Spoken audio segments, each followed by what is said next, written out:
Hello, everyone. Can I confirm that we have quorum? Through you, Mr. Chair, I can confirm we do have quorum with all committee members present. Okay, so I will call this meeting to order at 6 p.m. So can I get a mover and a seconder for approval of the agenda? Moved by Councillor Tozo, seconded by Councillor Amos. You did it right. All those in favor? No, don't pay attention to him. Over here. Over here. Focus over here. All right. All those in favor? Okay, and that passes. Okay, so is it minutes now? It's not on here.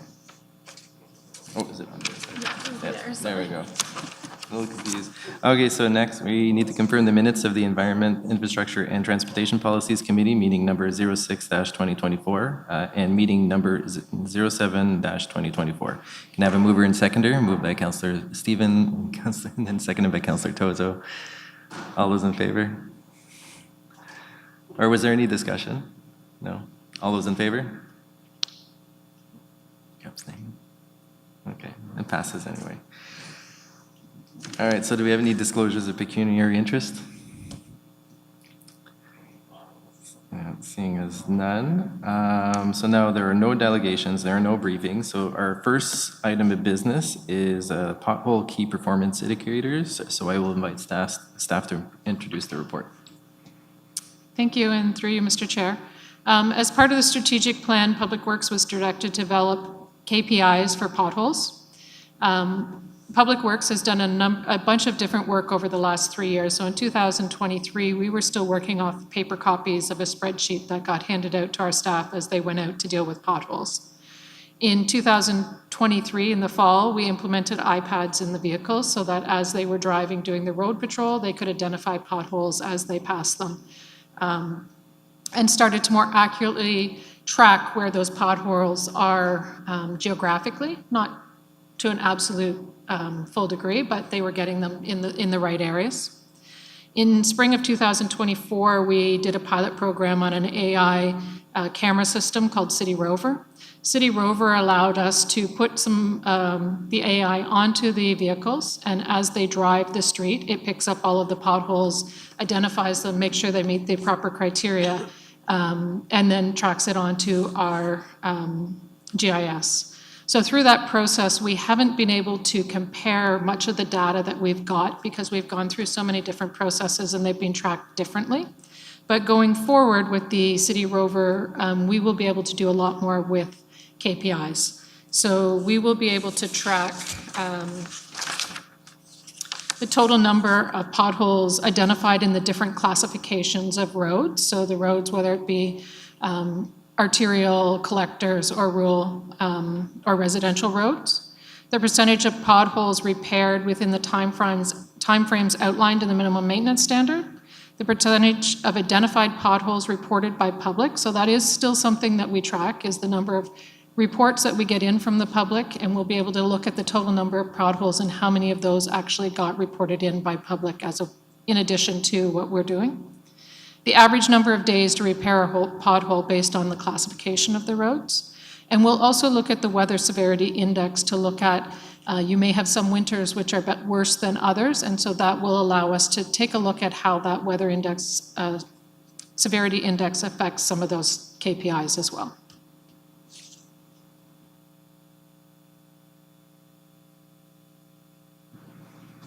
Okay, thank you. Are there any questions from committee members?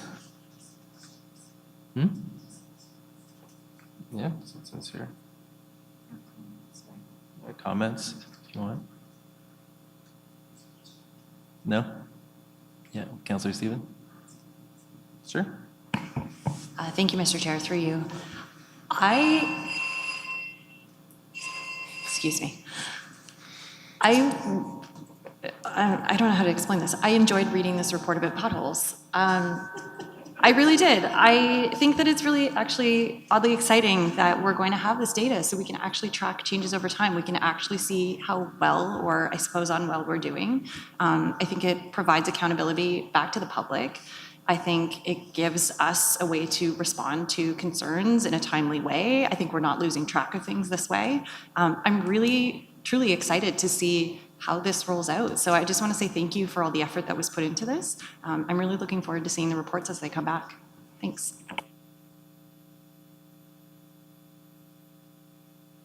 Councillor Amos? Thank you, Mr. Chair, through you. Thanks for the report. Like Councillor Stephen, I found it very informative. I didn't realize there was such an intricate process for potholes, so it's interesting. City Rover, that's a standardized software that we're using. Is that used by other municipalities? And what's the typical cost for us to use that? And is there other enhanced versions that we could have, or is that kind of standard? Yeah, City Rover is used by a lot of other municipalities. We brought it on as a pilot, so we didn't have a fee to start. We have extended that. It isn't a super expensive program. I don't have the figures here in front of me, but I can get those for you. There are other modules to that we can look at going forward. As we move this from being just a pilot into a full program, we do have 2 units that we have available to us. So one of them will be put on our road patrol. The other one we can use for other things like trails and sidewalks as we move forward as well, to help enhance our inspections that we do on those as well. So that was my next question, is if this software could be adapted to sidewalks of some kind for a little bit quicker reaction of issues. We could look at it for sidewalks and definitely something that is being used other places. Typically, we inspect sidewalks on an annual basis.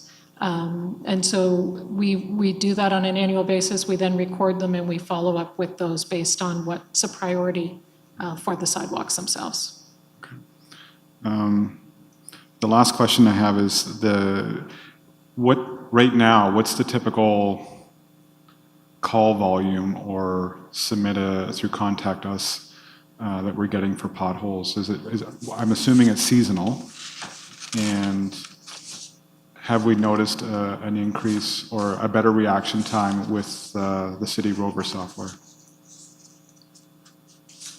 So to give you an example of some of the CRMs we got, I can go back to 2022. 2022, we received 1,248 CRM requests relating to potholes. 2023, we got 506 requests for potholes. And in 2024, up until the end of June, we had 124 requests. Typically, most of those come in during the winter and a few then into the fall based on weather conditions. Sorry, was there another part to your question that I missed? No, there? you've clearly there's a trend going in the right direction for the city, and that's fantastic. And Yeah. I'm thinking the software that we're using is assisting in that downward trend. So well done. I would say the software probably wasn't implemented until June of this year. I think a lot more of what has come into play is we have increased the number of pothole crews that we can run. We can run 3 pothole crews. We increased that from 2 in 2023. We also have put an emphasis on having crews out daily to deal with potholes. So we've changed some of our priority of where potholes fit into Public Works and definitely putting a lot more priority on that to get them filled quicker. Great to see the department shifting so quickly. Well done. Councillor Shaves?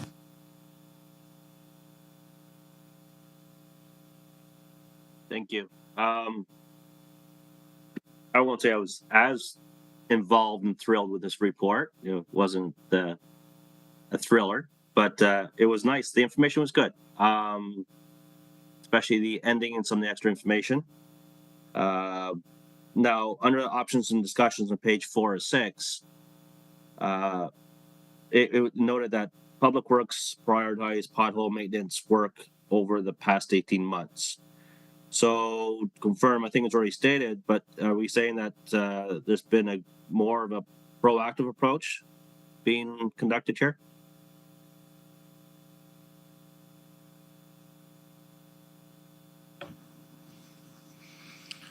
Yeah, go ahead, Commissioner Joyce. Through you, Chair. So the answer is yes, it has been a much more proactive approach. Public Works has recognize that this has been an issue for some time for the public, and also recognize that this council has given us very clear direction that they want to see some improvement in the roads.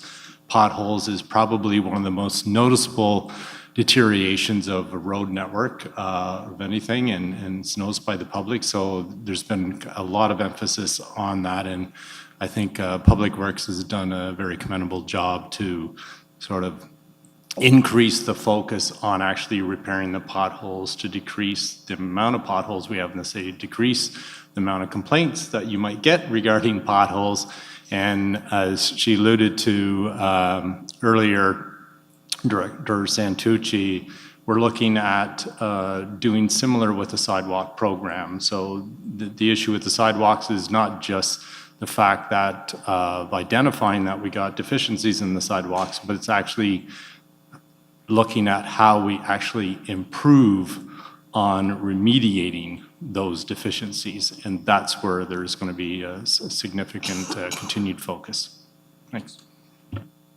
Thank you. And you touched on a topic there. I was going to inquire if this current council's direction in regards to road repair and its condition was a factor in this. As you already mentioned, Public Works has done a bit of a change, making it a high priority. So I want to guess that council's direction has aided in that direction as well. So thank you on that. In regards to, it's nice to see the numbers have gone down, at least in the reported issues. I'm going to guess that's also relevant to total number of potholes that were completed. And I guess we'll actually know that with this pilot project. But are we aware if how we were with repair of potholes in regards to allowable timelines? Like we were, once they were reported and noticed, were they completed and filled, repaired, then the standard timeline under the policy? Through you, Mr. Chair. In the past, we've not necessarily been able to gauge whether we have been filling them within the minimum maintenance standards, because the way the information comes in, until you have it geographically mapped, that you can then categorize it to the category of the road to see what the time frame is, that has been very difficult to do. With this new city rover, with it being accurately logged where it is on the road and being able to categorize those streets, we will going forward be able to give you a better indication or a full indication as to whether we're meeting those timelines or not.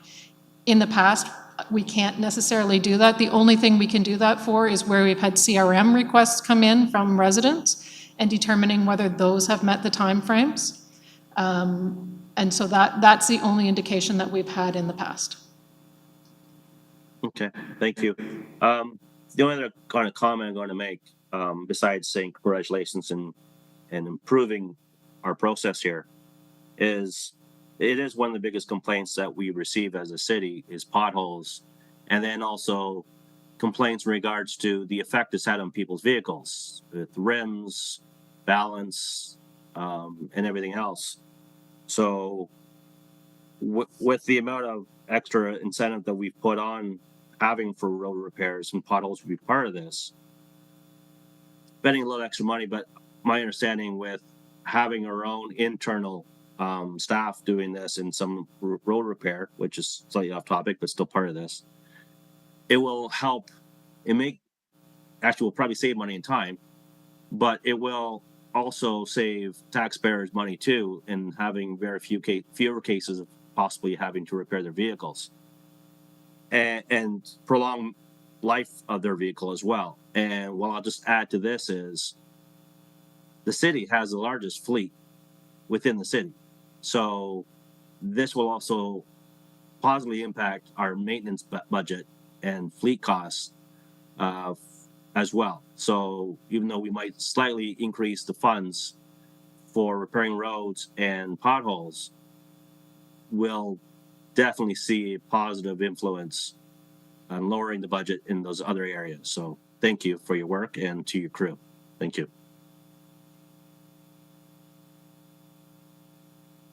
Councillor Tozo. Thank you, Mr. Chair. Through you, I'm against potholes. To be very clear about that.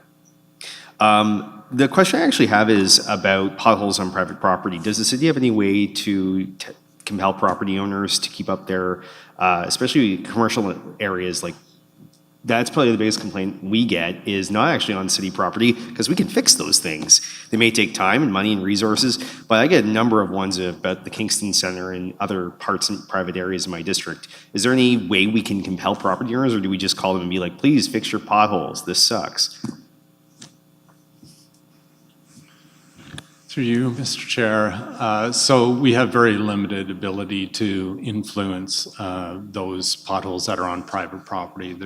It's really the responsibility of that private property owner. And the best case really is for consumers and for visitors and their customers to make the complaints to try to drive that change. We're somewhat limited on that ability to force them to make that change. Follow-up question. Could we make a bylaw to make property owners respond to it within a period of time? Or is that completely out of the jurisdiction of the municipality? Yeah, through you, I think I would have to check with legal to see whether or not we have authority under the Municipal Act to impose something of that nature on private property. I mean, we have property standards, so there's some degree, but I'd have to find out whether or not that's something that's possible. I can get that answer for you. Thank you. I will check with legal about that because that is certainly some of the major complaints we get are on private property. I want to reiterate what some of the other councillors said. Data is more information is always better. More data is always better. So this is a really exciting report. Thank you. I'm just happy they're on those ones and not ours. Councillor Hassan. Thank you, Mr. Chair, and through you. My first question is, from last couple of years, we are using different type of material to fill up the cracks on the roads or bigger potholes. For example, I think year before last year, we repaired in my district Notting Hill and the neighborhood. And that repair is still in pretty good condition for me. Every time I drive by, I see that is pretty good. What is your experience and report from the other areas where we use that material or that company who's helping us to repair the cracks and potholes? Through you, Mr. Chair.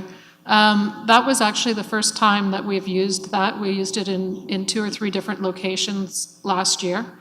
We've been monitoring it this year to see how it's holding up. It seems to be holding up fairly well in all of the locations we used it. So going into future years, that might be something we look at using more extensively in some areas that need repairs that aren't going to get some work done on them for a while. And also comments about following my colleagues. I notice myself, I drive a lot in the city due to my work, and I noticed there was a less pothole this year. And also I see am I speaking too low for you? Okay, so I'm too close to the microphone? Speak louder. Speak louder, okay, sorry. I'm deaf, so I don't know. So anyway, this year I noticed the less pothole on the roads, the area I drive. I almost drive everywhere in the city. Also, I want to thank you for repairing those main intersections, especially on Bath Road, Sir John and McDonald, Princess and Sir John and McDonald, and a few others. Those were very bad intersections, and I really appreciate the attention to those details. And I wish you guys all the best to continue with this fast-paced work to fill up our holes so we get out from the holes. You know. We don't call ourselves a pothole city. So. Thank you. I will say, just as you're typing that, I'm getting a message from our manager that's online as well, that we currently have 0 outstanding potholes to fill, which doesn't happen very often, but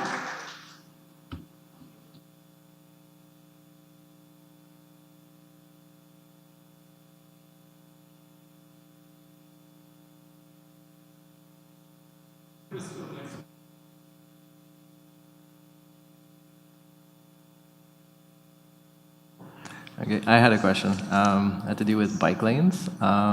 Does it track potholes and bike lanes? And if it does, or do they also have what kind of priority would they have to being filled?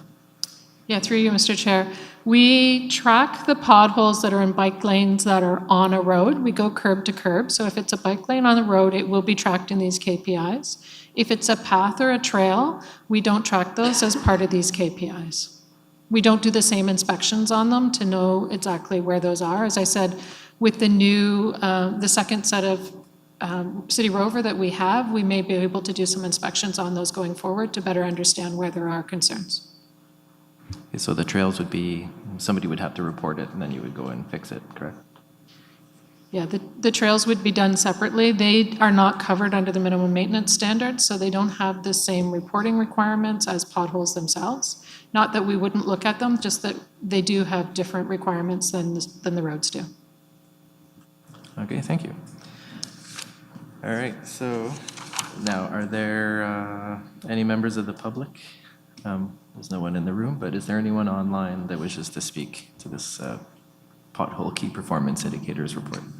Through you, Mr. Chair, there are currently no members of the public online with us. All right, then. So can I have a mover and a seconder? Moved by Councillor Tozo, and seconded by Councillor Stephen. I guess there's no discussion. Is there discussion on this? Oh, yeah, it's not on here. Okay, is there any discussion? Seeing as none, all in favor? And that passes unanimously. All right, so now the second item of business is options to extend the Better Homes Kingston program, and I'll invite staff to introduce the report.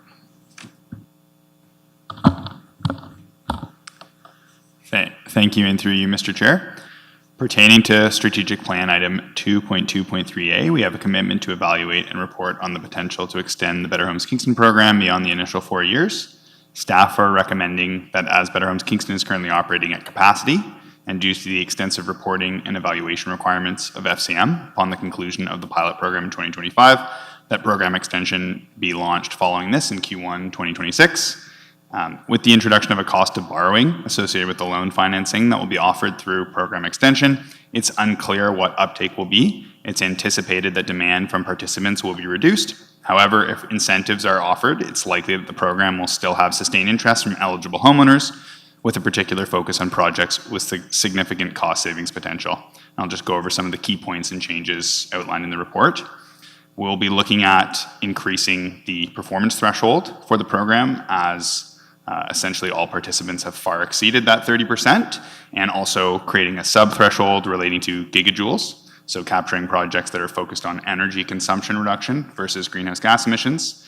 That would include solar, so we can broaden the scope of the program and have a bigger market, thereby creating more impact.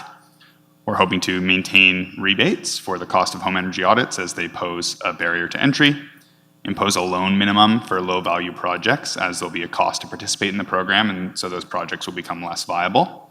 And they also comprise a very small percentage of all projects completed so far in the program.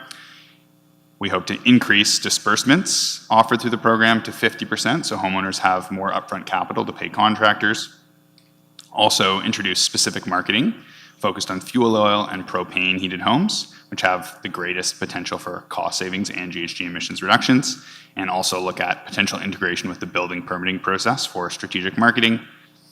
We also are looking forward to a potential opportunity from FCM to introduce an adaptation focus stream, so adding to the current offerings under the program, and also looking at integrating with the Municipal Fee Assistance Program for enhanced equity, continuing to offer participation for eligible MFAP homeowners, as well as an increased rebate for the cost of their home energy audit, 75% of their funding upfront to pay for measures, and additional support.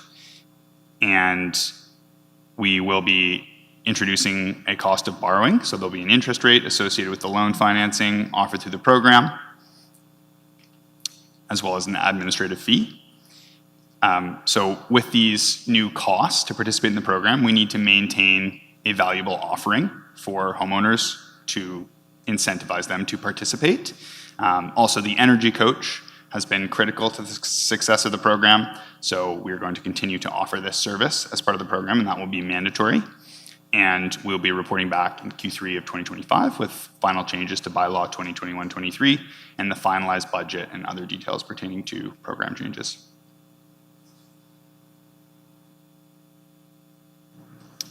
All right. Are there any questions from committee members? Councillor Stephen. Thank you, Mr. Chair, through you. Thank you for bringing this to us, and especially what I really appreciate is that you're giving us such a long-term heads up about the budget implications this will be having. So I believe, I'm just looking for a nod, but you said you'll be bringing it back to us in 2025 for 2026 budget, right? That's great. I think the plan that you've outlined in the report is really thoughtful. It's really nuanced. And I think it really takes into consideration the feedback you've received from people who've been through the program in terms of what barriers there are, what things help and what they need. So I really appreciate that. One of the things I was wondering about, I don't recall reading it in the report, but there was the part, so I know we can't do the 0% interest loans anymore. So there will be an interest rate attached to those loans. Are these going to be fixed? Are they variable? Is it whatever you lock into now? I'm just looking to see if you can explain a little bit more about the way the interest situation will work on those.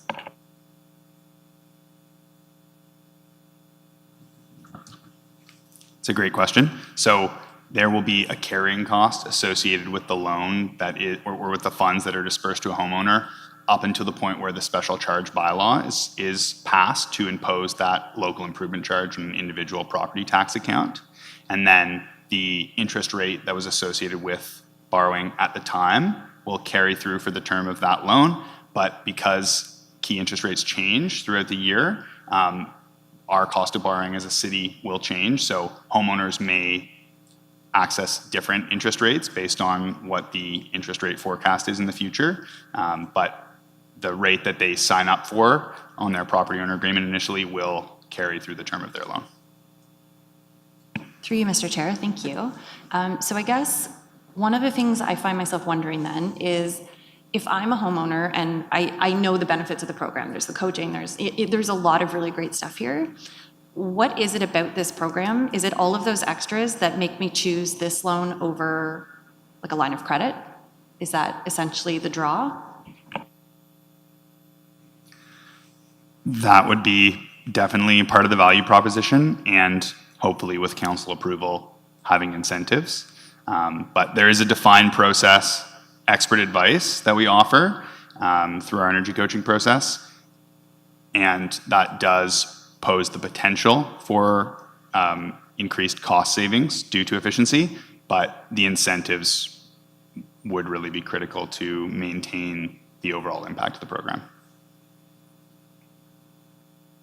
Ms. Alter-King? Yes, thank you. And just add to what Soren has said as well. So in addition to the interest rate, which Soren had implied when they passed the LIC bylaw, the homeowner does have the opportunity to repay that if it was a 10-year term and the interest rates change and they want to pay off their loan, they're able to do so through the LIC process.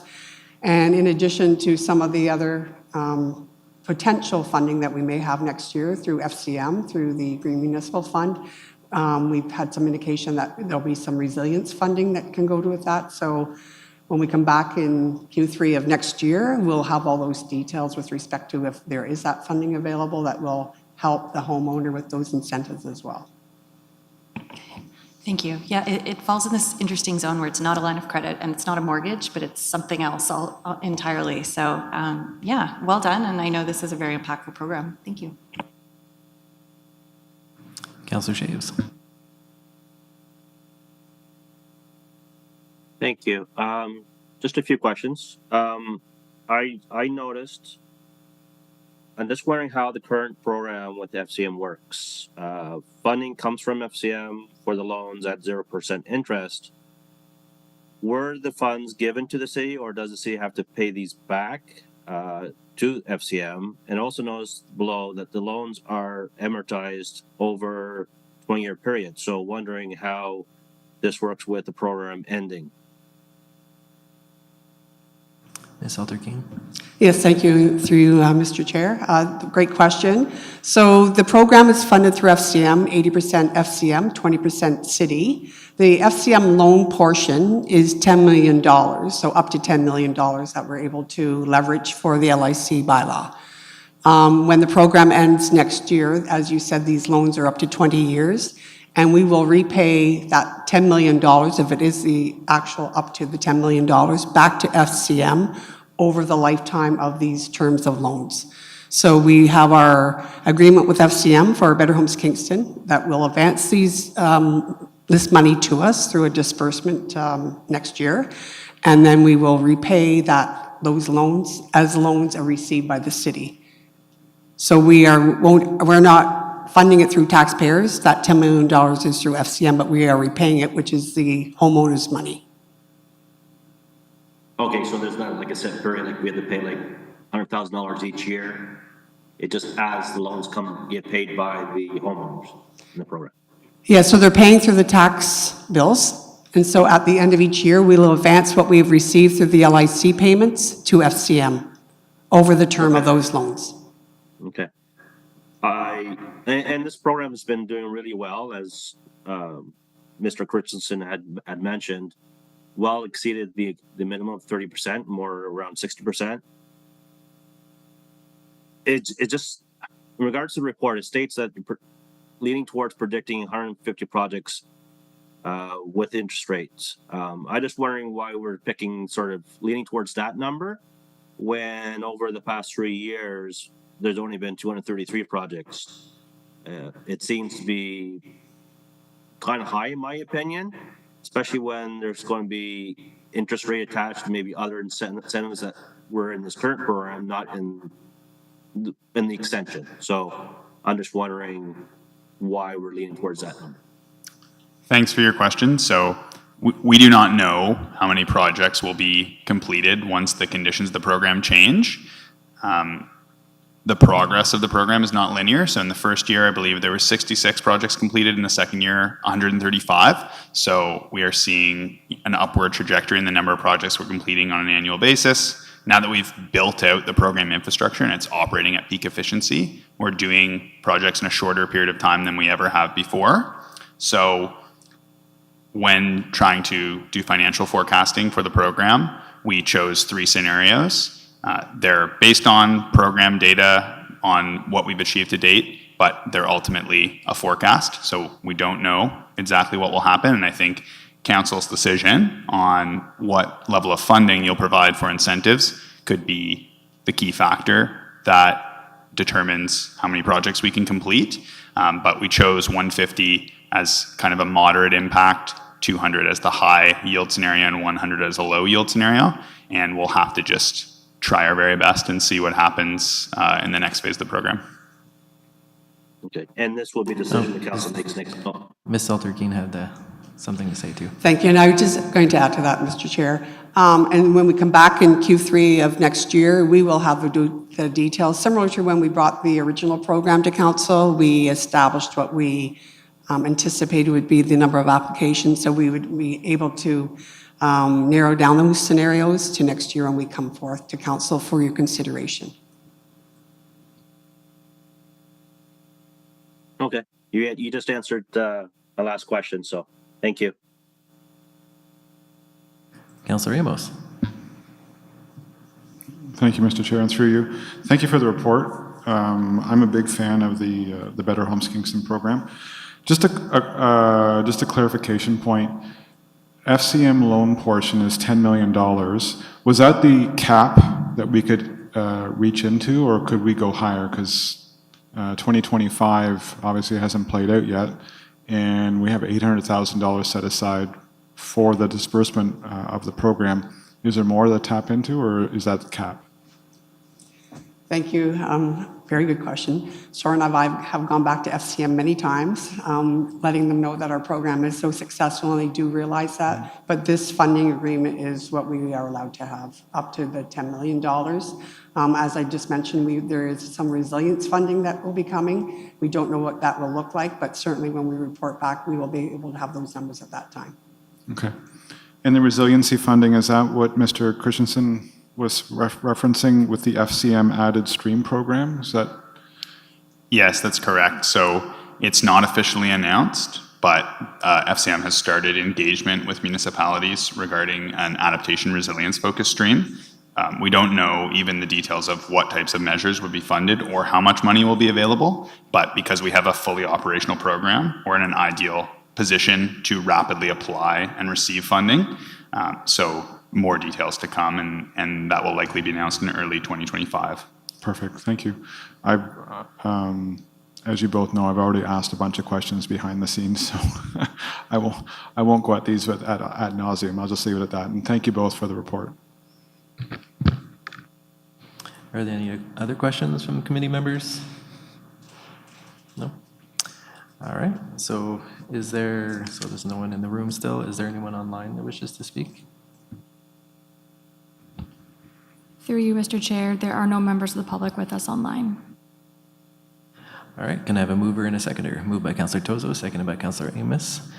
And is there any discussion? Seeing as none, all in favor? And that passes.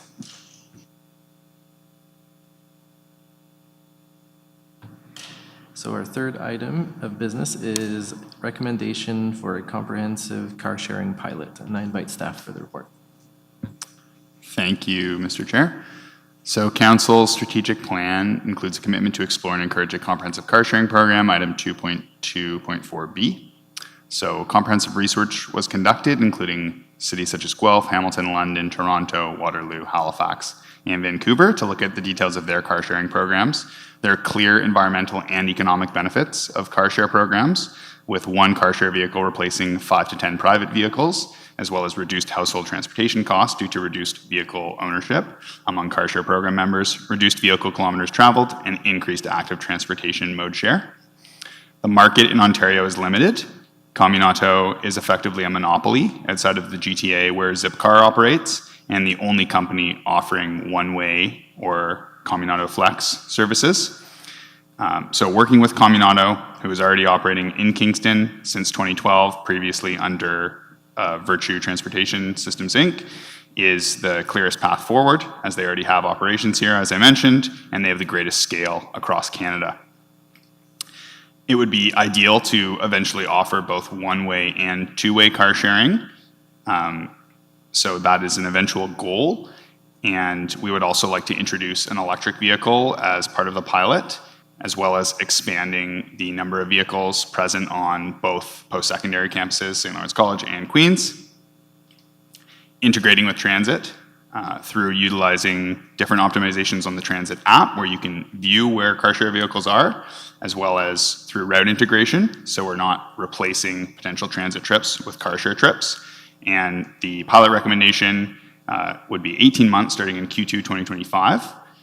And this would involve a $20,000 internal transfer of funds from the cash in lieu of parking fund so that we could offset the cost of the use of a limited number of municipal spaces, thereby supporting the initial growth and scale up of the program to reach market penetration.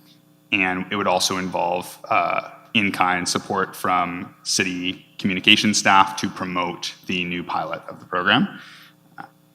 Thank you. All right, are there any questions from committee members? Councillor Amos. Thank you, Mr. Chair, and through you.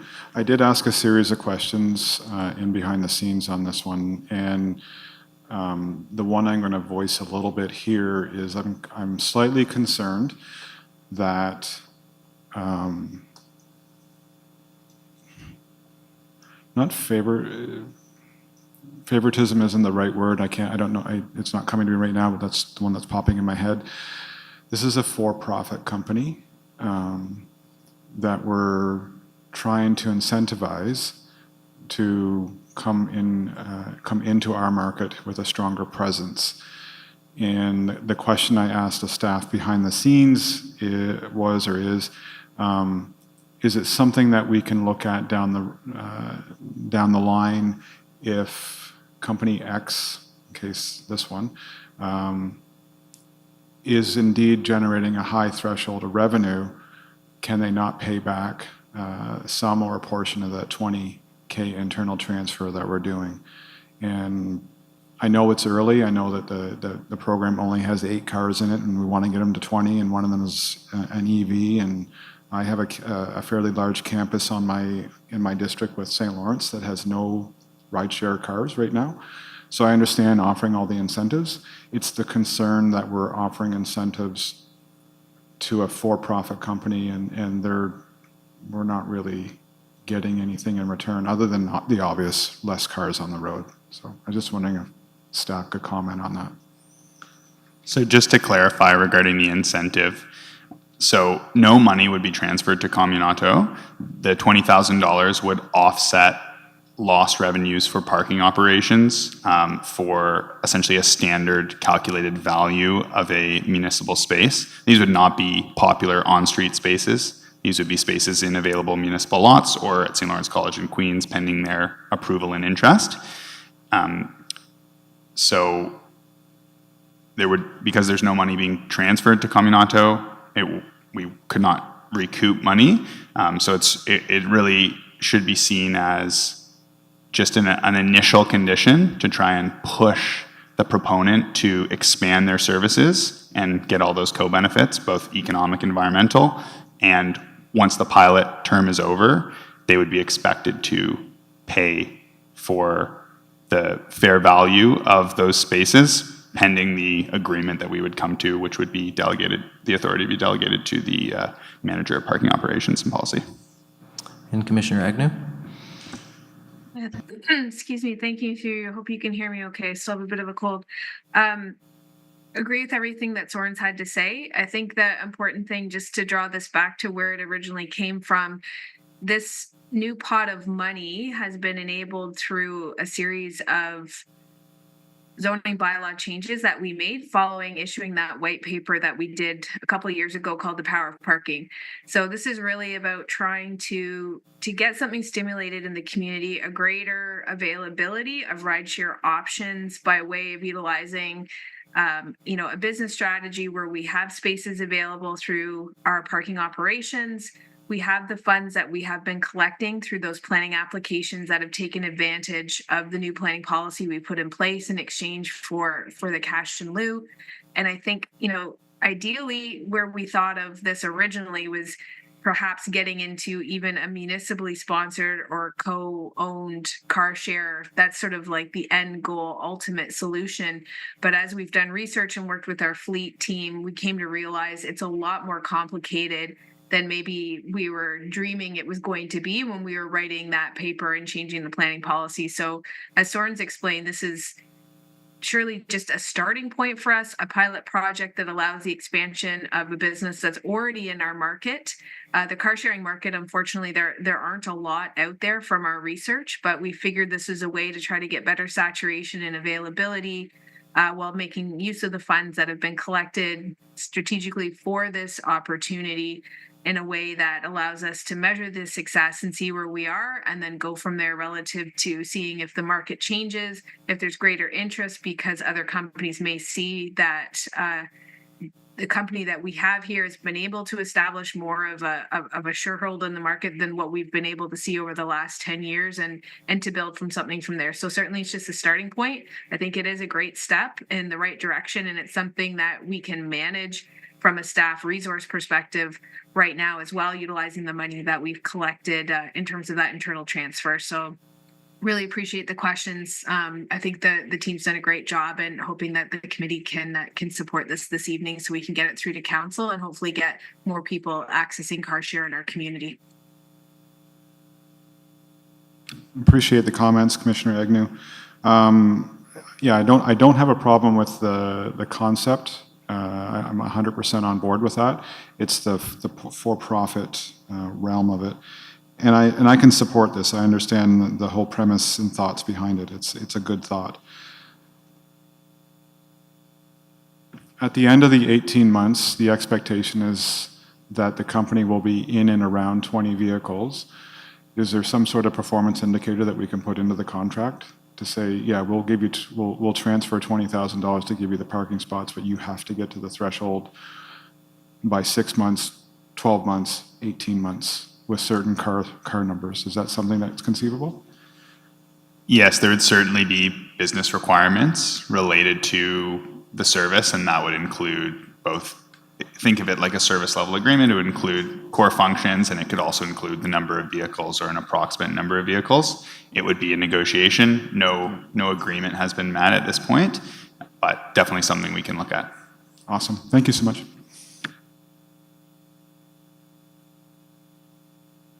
Are there other questions from the committee?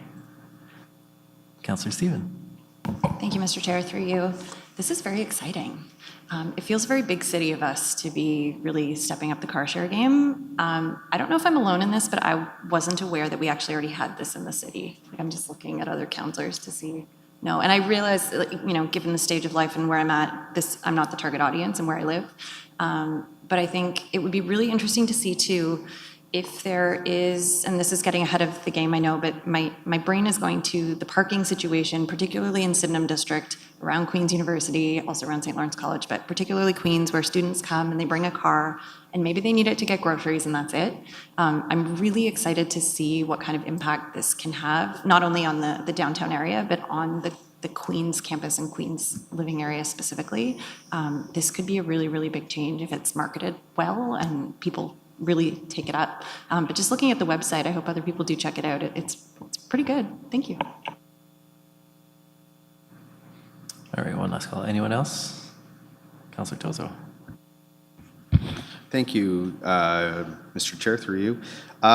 Just a kind of question, because again, I just sort of this popped into my head. Is there a way that we could help people pay for this, like who are on reduced incomes? Because I'm thinking a lot of other people who might use a car share, ride share program would be people of reduced means, because they would have challenges of transportation.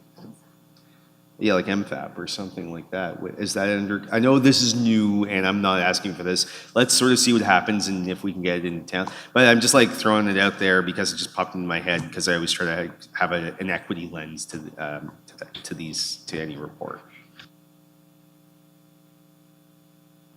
Go ahead. Thank you, and through you, Mr. Chair. We can certainly look at that. But, I mean, we are always looking at our climate actions with an equity lens, so this is another one that we can look at and see how we can advance that if possible. Okay. So is there anyone, members of the public on Zoom that wish to speak? Through you, Mr. Chair, there are no members of the public with us online. Okay, then can I get a mover and a seconder? Moved by Councillor Shave, second by Councillor Hassan. Is there any discussion? Seeing as none, all in favor? And that passes. All right, so now there are no motions. There are no notices of motion. Is there any other business? No. Correspondence, there was just that one item. And so the date of the next meeting of the Environment, Infrastructure, and Transportation Policies Committee is scheduled for Tuesday, December 10th, 2024 at 6 p.m. So can I get a mover and seconder for adjournment? Moved by Councillor Shave, seconded by Councillor Stephen. All in favor? And good night, everyone.